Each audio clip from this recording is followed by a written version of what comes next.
Hi friends, இன்றைக்கான video பதிவு புதுசாக வளர்ந்து வர டெக்னீஷியலுக்காக ஒரு ஐடியா. இந்த ஆம்பு வந்து பார்த்துக்கிட்டிங்க அப்படின்னா நம்ம ரெடி பண்ணியிருக்கோம். இதில் வந்து பார்த்துக்கிட்டிங்க அப்படின்னா கஸ்டமரே வந்து பார்த்தீங்கன்னா நிறைய பொருள் வந்து பார்த்துக்கிட்டிங்கன்னா அவங்களோட மேனுவல் ஆம்பில் இருந்ததை ரிமோட் கிட்ட ஆம்பை மாற்றி கொடுக்க சொல்லியிருக்காங்க. இந்த மெயினாக இந்த வீடியோ பதிவு வந்து பார்த்துக்கிட்டிங்கன்னா வளர்ந்து வர டெக்னீஷியலுக்காக ஒரு ஐடியா தான். ஏன்னா இந்த ஆம்பில் ஒரு அம்மி நாய்ஸ், எர்த் நாய்ஸ் அப்படிங்கிற ஒரு பிரச்சனையை சால்வ் பண்ணியிருக்கேன். ரெண்டாவது வந்து பார்த்துக்கிட்டிங்க அப்படின்னா பெரிய தலைவலியே கொடுக்குது எல்லா புதுசாக வளர்ந்து வர டெக்னீஷியனுக்கு. ஒரு ஹெல்ப்பாக இருக்கட்டும் அப்படிங்கிறக்காட்டி இந்த வீடியோ பதிவு வந்து பார்த்திங்கன்னா உங்களுக்காக எடுத்து பதிவு பண்ணுறேன். இதில் வந்து பார்த்தீங்கன்னா இப்போ செட்டு வந்து பார்த்திங்கன்னா ஹாண்டில் தான் இருக்குது, பாஸ் பண்ணி வச்சுருக்கேன். இதில் வந்து பார்த்துக்கிட்டிங்கன்னா எந்த மாதிரி ஃபேக் பண்ணியிருக்கேன் அப்படிங்கிறத நீங்கள் பார்க்கலாம். இந்த கேமெட் வந்து பார்த்திங்கன்னா புதுசாக நம்ம போட்டிருக்கோம். கஸ்டமர் கொடுத்தது வந்து பார்த்திங்கன்னா இந்த டிரான்ஸ்ஃபார்மர் கொடுத்துருக்காங்க, இந்த பவர் சப்ளை கெப்பாசிட்டி கொடுத்துருக்காங்க. ஓகேங்களா. அடுத்து இந்த பைச்சல் போர்டு வந்து பார்த்திங்கன்னா குமார் ஆடியோஸோட பைச்சல் போர்டு வந்து பார்த்திங்கன்னா ஃபுல் போர்டே கொடுத்துருக்காங்க, சக்தி போர்டு கொடுத்துருக்காங்க. மற்றது எல்லாமே வந்து பார்த்திங்கன்னா நான் வந்து பார்த்திங்கன்னா கொஞ்சம் போட்டிருக்கேன். இதில் என்ன ஒரு முக்கியமான புதுசாக வளர்ந்து வர்ற டெக்னீஷியலுக்கு ஒரு ஐடியான்னு சொல்லலாம். என்ன பிரச்சனை அப்படின்னா, பிரச்சனை சால்வ் பண்ணியிருக்கேன் அப்படின்னா, இப்போ வந்து பார்த்திங்கன்னா செட்டு ஆனில் தான் இருக்குது. உங்களுக்கு பார்த்தாவே தெரியும். உங்களுக்கு தெரியும். இருங்க, உங்களுக்கு பாஸ் பண்ணி கூட கட்டுறேன். இது பார்த்தீங்களா, செட்டு ஆனில் தான் இருக்குது. இதில் வந்து பார்த்தீங்கன்னா ஒரு சின்னதாக ஒரு எர்த் நாய்ஸ் இருக்குது. உங்களுக்கு தெரியாது, நான் மைண்ட் வந்து அரெஸ்ட் பண்ணிட்டேன் இருக்குன்னு நினைக்கிறேன். சரௌண்டிங் ஃபிகர் இது. நீங்கள் ஹெட்ஃபோன் போட்டு செக் பண்ணி பார்த்தீங்கன்னா தெரியும். இதில் ஒரு சின்னதாக ஒரு எர்த் நாய்ஸ் இருக்குது. புல்லு வந்து பார்த்தீங்கன்னா ஒரு 90% அரெஸ்ட் பண்ணிட்டேன். பட் இருந்தாலும் எனக்கு திருப்தி இல்லை. ஏன்னா ஒரு அம்மிங் நாய்ஸ் வந்து பார்த்திங்கன்னா லைட்டாக இருக்குது. அது எப்படின்னா ரொம்ப சைலண்ட்டாக இருக்கிறபோது மட்டும் அது லைட்டாக தெரிகிற மாதிரி இருக்குது. அந்த பிரச்சனை எங்கேருந்து வருதுன்னு பார்த்துக்கிட்டிங்க அப்படின்னா உங்களுக்கு காட்டுறேன் பாருங்க, ஜூமிங்கில். இப்போ நம்ம கரெக்டாக எல்லாமே பவர் சப்ளைலாம் கொடுத்துருக்கோம். இப்போ இந்த டிரான்ஸ்ஃபார்மர் வந்து பார்த்திங்கன்னா டபுள் வைண்டிங் தான் இருக்குது. அதாவது 12/012. அடுத்து வந்து பார்த்திங்கன்னா 24/024. 24/024 வந்து பார்த்திங்கன்னா நம்ம ரெக்டிஃபைர் பண்ணி டேரெக்டாக இந்த போர்டுக்குள்ள வந்து பார்த்திங்கன்னா கொடுத்துட்டோம். ஓகேங்களா. அடுத்து அந்த 12/012 வந்து பார்த்திங்கன்னா ரெக்டிஃபைர் பண்ணி ஃபேனுக்கு கொடுத்துட்டேன். ஃபேனு ஓடுது, உங்களுக்கு ஃபேனோட நாய்ஸே இருக்காது. அடுத்து இன்னொரு டாபிக் வந்து பார்த்திங்கன்னா நம்ம ரிமோட் கிட்ட கொடுக்கணும். ஓகேங்களா. இப்போ இந்த மாதிரி கொடுத்துருக்கும்போது ஒரு சின்னதாக ஒரு எர்த் நாய்ஸ் இருக்குது. இங்கே பாருங்கள், இந்த ரிமோட் கிட்டு பாட்டம் போர்டுலேருந்து எதுனாச்சும் ஒரு இடத்துலேருந்து நீங்கள் இந்த இடத்துல தான் எடுக்கணும்னு சொல்லி கரெக்டாக எதுவும் தேவையில்லை. எதனாச்சும் ஒரு இடத்துலேருந்து ஒரு வயர் எடுத்து இந்த இடத்துல பார்த்திங்கன்னா உங்களுக்கு தெரியும், இது குமார் ஆடியோஸோட 5 channel board. Blue colour wire வந்து பார்த்துக்கிட்டிங்க அப்படின்னா -V கொடுத்துருக்கேன். அது பக்கத்தில் இருக்க ரெட் கலர் வந்து பார்த்திங்கன்னா +V வேலை செய்யும் உங்களுக்கு. அதுக்கு பக்கத்தில் இருக்கிற பாயிண்ட் வந்து பார்த்திங்கன்னா கிரவுண்ட் லைனு. இந்த இடத்துலேருந்து நம்ம ரெக்டிஃபைர் பண்ணி கொடுக்குறதுக்கு இந்த இடத்துல பாயிண்ட் கொடுத்துருக்காங்க. அப்படி இந்த பக்கம் வந்து பார்த்துக்கிட்டிங்க அப்படின்னா இங்கேருந்து இந்த போர்டுக்குள்ள வந்து எடுத்துக்கலாம் அப்படிங்கிற மாதிரி இந்த இடத்துலையும் பாயிண்ட் கொடுத்துருக்காங்க. இப்போ இங்கே ஒரு பிளாக் கலர் வயர் இருக்குது பார்த்தீங்களா, இது வந்து பார்த்தோன்னா இங்கேருந்து வர்ற கிரவுண்டு வயர். இந்த வயரை கொண்டாந்து இந்த இடத்துல கொடுத்தோம் அப்படின்னோம்னா ஹம்மிங் வருது. ஓகேங்களா. ஏன்னா அவங்க கொடுத்த பாயிண்ட் தான், ஆனால் இந்த இடத்துல கொடுக்குறம்போது ஹம்மிங் வருது.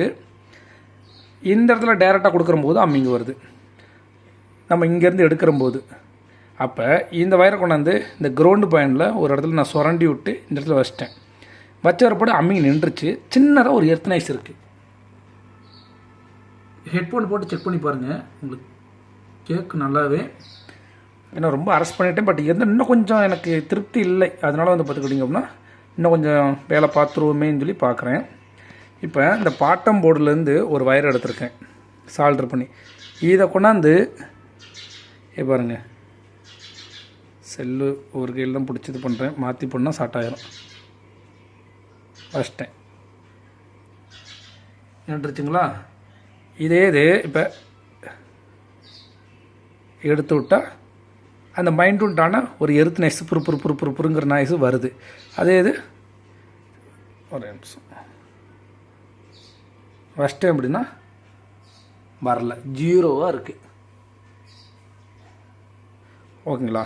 இந்த மாதிரி நம்ம கம்பெனிக்காரங்களே வந்து பார்த்தோன்னா கொடுத்துருக்க கிரவுண்டில் கொடுத்தாலுமே ஒரு சில போர்டில் அந்த கிரவுண்டை வந்து பார்த்தீங்கன்னா நம்ம சரியாக மெரிச்சு பண்ணலை அப்படின்னா அந்த அம்மிங் நாய்ஸு நாய்ஸுங்கிறது கண்டிப்பாக வரும். அதனால் கிரவுண்டுங்கிறது இந்த சுற்றிக்கு உங்களுக்கு தெரியும். ட்ராக் வந்து பார்த்திங்கன்னா ஃபுல் அண்ட் ஃபுல் வந்து பார்த்தீங்கன்னா க்ரௌண்ட் ட்ராக்லாம் தனித்தனியாகவே இருக்கும். நீங்கள் உங்களுக்கு நாய்ஸ் வருது இல்லை அம்மிங் இஷ்யூ இருக்குது அப்படின்னா உங்களுக்கு எந்த இடத்துல வச்சா அந்த பிரச்சனை சால்வ் ஆகுமோ அந்த இடத்துல நீங்கள் வச்சு சால்வ் பண்ணிக்கோங்க. கம்பெனிக்காரங்க இந்த இடத்துல பவர் சப்ளை கொடுக்குற மாதிரி கொடுத்துருக்காங்க, இந்த பக்கம் பவர் சப்ளை வந்து பார்த்தீங்கன்னா எடுக்கிற மாதிரி இருக்குது, சிக்னல் இருக்க மாதிரி இருக்குன்னு சொல்லி நீங்கள் பிளான் பண்ணி ஒரு டிசைன் பண்ணிங்க அப்படின்னா கொஞ்சம் கிரிட்டிக்கலாக உங்களுக்கு பிரச்சனையை வந்து பார்த்தீங்கன்னா ஹேண்டில் பண்ணுற மாதிரி இருக்கும். இதெல்லாம் பாருங்கள், ஒரு சிம்பிள் மெத்தடு தான். இப்போ இந்த இடத்துல பவர் சப்ளை கொடுக்க சொல்லியிருக்காங்க. நான் வந்து பார்த்தீங்கன்னா இங்கே வோல்ட்டு மட்டும் தான் கொடுத்துருக்கேன், -, +V. கிரவுண்ட் அந்த இடத்துல கொடுக்கும்போது அம்மிங்கி வருது. அதை எடுத்து இந்த பக்கம் கொடுத்தாச்சு, அம்மிங் நின்றுச்சு. ஆனால் எர்த் நாய்ஸ் மட்டும் லைட்டாக புருன்னு ஃபிகர் கிட்ட வருது. அப்போ நான் என்ன பண்ணேன், இந்த பாட்டம் போர்டிலேருந்து ஒரு வயரை சால்டர் பண்ணி அந்த இடத்துல வைக்கிறம்போது உங்களுக்கு வந்து பார்த்திங்கன்னா அந்த எர்த் நாய்ஸ் நின்றுச்சு. கம்பைன் செட்டு மாதிரி வந்து பார்த்திங்கன்னா 0% அம்மிங் நாய்ஸ் ஈஸ் நாய்ஸ் இல்லாத அளவுக்கு இந்த செட்டை வந்து பார்த்திங்கன்னா பிரச்சனையை சால்வ் பண்ணியாச்சு. இப்போ இந்த செட்டு வந்து ஃபுல் வந்து பார்த்திங்கன்னா ஒரு சர்வீஸ் செட்டு தான். ஏன் இந்த சர்வீஸ் செட்டுக்கும் இந்த அளவுக்கு நம்ம ரிஸ்க் எடுத்து கொடுக்குறோம் அப்படின்னா, இந்த செட்டை வந்து பிரித்து வேலை பார்த்து கஸ்டமர் வந்து பார்த்துக்கிட்டிங்க அப்படின்னா ஆல்ரெடி என்கிட்ட நான் வீடியோ அப்டேட் பண்ணியிருப்பேன். 7.2 அப்படின்னு சொல்லி ஒரு வீடியோ அப்டேட் பண்ணியிருப்பேன். அந்த கஸ்டமரோட செட்டு தான் இந்த செட்டு. ஏன்னா அந்த செட்டில் நான் போட்டு கொடுத்த போர்டு, ரெண்டாவது அவங்களே கொஞ்சம் வாங்கி கொடுத்துருந்தாங்க, எல்லாமே நான் போட்டு கொடுத்தேன். ரிசல்ட்டு பிடிச்சிருந்துச்சி, பக்காவாக ரெடியாக பண்ணியிருக்கீங்க. எனக்கு என்னோடய செட்டு ரொம்ப நாளாக இருக்குதுங்க, ஒரு 10 வருஷமாக ஒரு மேனுவல் அம்பு வச்சுருக்கேன், அதை நீங்கள் ரிமோட் கிட்ட நம்ம மாற்றி கொடுங்க அப்படின்னு சொல்லி இந்த போர்டுலாம் கொடுத்து பண்ண சொன்னாங்க. அவங்க நம்மளை நம்பி கொடுத்ததுக்கு வந்து பார்த்துக்கிட்டிங்கன்னா எந்தளவுக்கு ஒர்க் பண்ண முடியுமோ எனக்கு தெரிஞ்ச மாதிரி ஃபுல் அண்ட் ஃபுல் கரெக்டாக ரெடி பண்ணிட்டேன். புதுசாக வளர்ந்து வர நண்பர்களுக்காக தான் இது மெயினான ஒரு வீடியோ. ஏன்னா எர்த் நாய்ஸு அம்மிங்கிறது முக்கியமான ஒரு செட்டு பிரச்சனை. அதை வந்து பார்த்தீங்கன்னா கற்றுக்கிற நண்பர்கள் பொறுமையாக நிதானமாக ஒவ்வொன்றா நீங்கள் ரெடி பண்ணி பழகுங்க. அர்ஜென்ட்டு படுறாங்க அப்படின்னா அர்ஜென்ட்டுக்காண்டி நீங்கள் செட்டு பண்ணி கொடுக்காதீங்க. கஸ்டமர் திருப்தியாக இருக்குதா அப்படின்னு சொல்லி பார்த்துட்டு செக் பண்ணி கொடுத்துருங்க. பாருங்கள், சும்மா இந்த இடத்துல டேரெக்டாக கொடுக்கும்போது அம்மிங்க வருது. சாதாரணமாக சும்மா ஒரு வயர் எடுத்து அந்த பக்கம் எடுத்து பாட்டம் பொழுது எடுத்து இந்த பவர் சப்ளை கொடுக்குற இடத்துல அந்த கிரவுண்டில் கொடுக்கும்போது நிற்கிது. இதெல்லாம் வந்து பார்த்தீங்கன்னா கொஞ்சம் செக் பண்ணி கொடுத்தோம்னா நல்லபடியாக நம்ம செட்டு செஞ்சு கொடுத்துடலாம். இந்த மாதிரி வீடியோலாம் உங்களுக்கு பிடிச்சிச்சு அப்படின்னா கண்டிப்பாக நம்மளோட சேனலில் சப்ஸ்கிரைப் பண்ணி வச்சுக்கோங்க. பிடிச்சா மட்டும் லைக் பண்ணுங்கள், இல்லைனா வேண்டாம். Okay, thank you.